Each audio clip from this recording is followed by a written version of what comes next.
Hello guys, welcome back to my channel. How are you today? So it's Rainbow and I am here for a video about eczema today, and it is quite special because this video will be in English instead of French. I am here to do a video about eczema and an update about my Dupixent aftermath, if that makes sense, because I have been on Dupixent for around 5 months from June to November last year, and I've completely stopped it. And the reason why I stopped Dupixent was because it was not effective anymore. The first few months, as I told you, it was a miracle. It was amazing. I had no eczema, no itching. I could sleep well. And then I had two crises, once in August and once in November. And the second crisis in November is what made my dermatologist tell me, this is not effective. You need to stop this. And that's what happened. I stopped it completely. I had an injection of Dupixent every 2 weeks, and I will show you right now what my injections look like. There was this, it's the syringe form, and there was this, it was the pen form.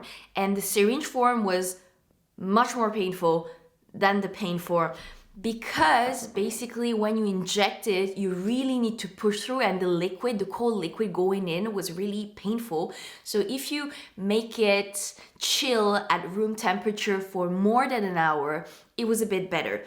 And the pen also was really painful. The first time I did, I screamed, and there was the nurse and kind of freaked out, but it was nicer than the other one. However, both were quite painful, and it was kind of a stressful moment every 2 weeks to go through it, especially when it was not working for me anymore. And I feel like at the end it was just a bit depressing to put the needle in my body every 2 weeks when it was getting worse and worse. And it was maybe the reason it was getting worse and worse, this Dupixent. I'm not even sure.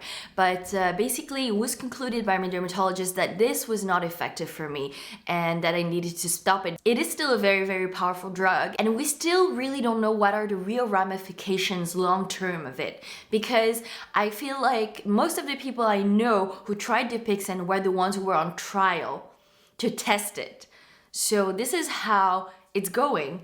And I also feel like this Dupixent is considered as the miracle drug for some, but we really need to assess the fact that it's not a miracle for everyone. Everyone is different, everyone reacts differently to it, and because it is such a powerful drug, we also need to consider if it's the only option that we have of this. So basically, if it's the only option, you tried every single thing, and you still don't know what to do, you still flare up, you still can't sleep, maybe it's a good option to try this. But as a default option, to give this as a treatment, I think is not maybe the ideal way. And it's also very, very pricey, and I'm not sure, at least in France, I'm not sure in other countries, but at least in France, it is refunded 100% by Social Security. So I was really lucky to be able to have the Dupixent for free. However, in other countries, I guess it will be a huge investment, a very, very big investment to have this drug injected to you every 2 weeks. So also the cost efficiency of it, I'm wondering if it is really the best way to do. So it's been now around 3 months that I have stopped Dupixent, around 100 days. And I will tell you, eczema came back, but it didn't come back as harsh and as painful as before. First of all, as I said, it was really nice. It was really a miracle. And as the day and weeks passed, maybe I built a tolerance or something, but it was not effective anymore. And actually, it's not that it was not effective anymore and that I didn't have eczema. Eczema came back, and it came back in forms of crises that were even harsher than before. So compared to that moment when the crises were harsher, right now is much better. And right now I will just show you my neck quickly. So this is my neck. It has just a bit of redness, but overall it's really fine. But the problem is always my arms. So my arms are not in such a good shape, and I will show you. And I'm trying my best not to put steroids in it because I know I'll be addicted to steroids at some point. So here is my right arm. It is really, really itchy at the moment, and I'm doing my best not to scratch, but this is where it's at right now. So it has lots of hyperpigmentation and also some open wounds and some healing wounds as well. And this is my left arm. As you can see, also some open wounds, some discoloration and some rashes. So this is the only part of my body where I have eczema at this moment, but basically this is super itchy sometimes. But I need to say, during the daytime when I'm more conscious and controlling my body and what I do, I don't really scratch because I really know that it's going to hurt me. So what I tend to do is I take a cold press from the fridge and I put it on my arms to really cool down the itch, because it's the only way for me that worked.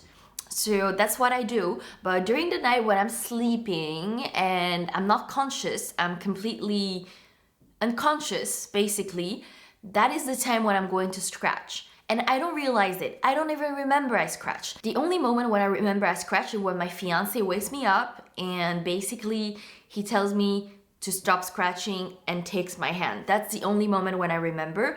Otherwise, I know I scratched when I wake up in the morning and I have literally like blood under my fingernails.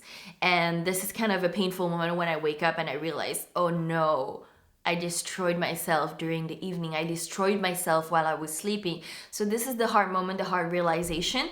However, as I said, during the morning, during the day when I'm conscious, I almost don't scratch because I have some solutions to prevent the itch, to prevent the scratching. If you want to know in more details what I do to stop scratching immediately, I will tell you. First of all, take something really cold from the fridge, put it in your rash, and it's going to calm down, to cool down the itch. It's the only way that worked for me. I didn't find anything else. Steroids don't work, creams don't work, nothing really works but those cold presses. Of course, it is a short-term solution because once you take it out and the heat comes back and the rash comes back and the itch comes back, it's not possible to make it long-term. However, it's the only solution that I found. If you have any more solutions on how to prevent the scratching and how to prevent the super duper itchy feeling, please let me know in the comment section below. So this will be all for my video today. I hope it was at least a bit helpful for those who want to go through Dupixent or are going through Dupixent and who don't know what's going on, or people who went through Dupixent and who still have some questions.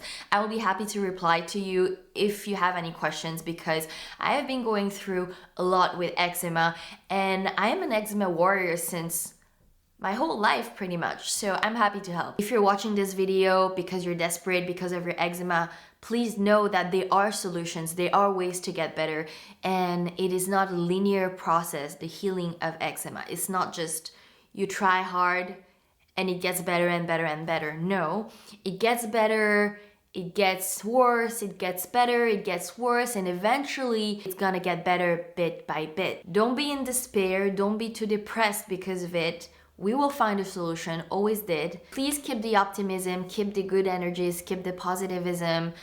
We're all in this together, basically. It's an illness that touches so many people. 130 million people are affected by it, and so many kids as well. It affects so many people.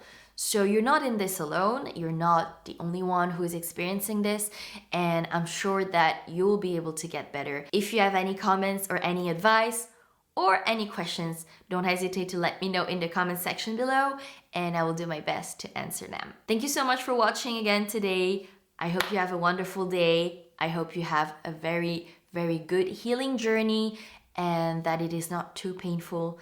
If it is, it's not gonna last forever. That will be all for my video today. I hope you enjoyed watching this video in English this time.